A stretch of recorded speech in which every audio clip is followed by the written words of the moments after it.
بس اگر یہ لوگ توبہ کر لیں اور نماز قائم کریں اور زکات دیں تو وہ تمہارے دینی بھائی ہیں، اور علم رکھنے والوں کے لیے ہم آیات کو واضح کر کے بیان کرتے ہیں۔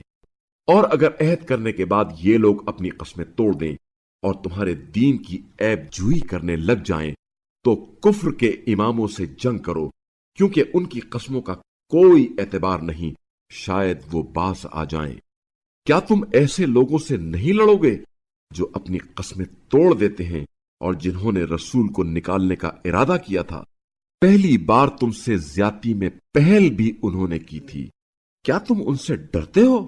اگر تم مومن ہو تو اللہ اس بات کا زیادہ حقدار ہے کہ تم اس سے ڈرو، ان سے لڑو تاکہ تمہارے ہاتھوں اللہ انہیں عذاب دے اور انہیں رسوا کرے اور ان پر تمہیں فتح دے اور مومنین کے دلوں کو ٹھنڈا کرے اور ان کے دلوں کا غصہ نکالے، اور اللہ جس کی چاہتا ہے توبہ قبول کرتا ہے، اور اللہ خوب جاننے والا حکمت والا ہے۔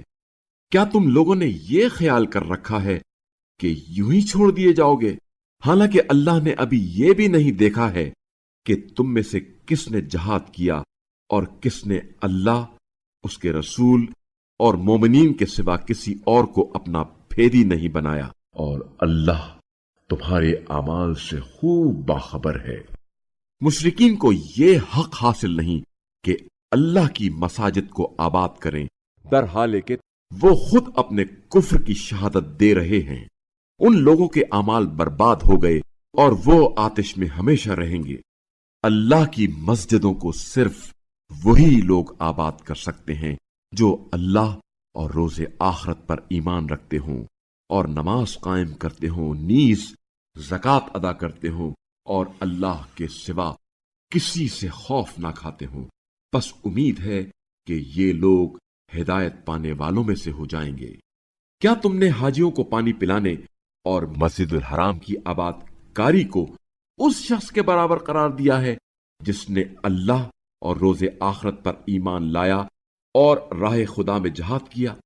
اللہ کے نزدیک یہ دونوں برابر نہیں ہو سکتے، اور اللہ ظالم قوم کی ہدایت نہیں کرتا۔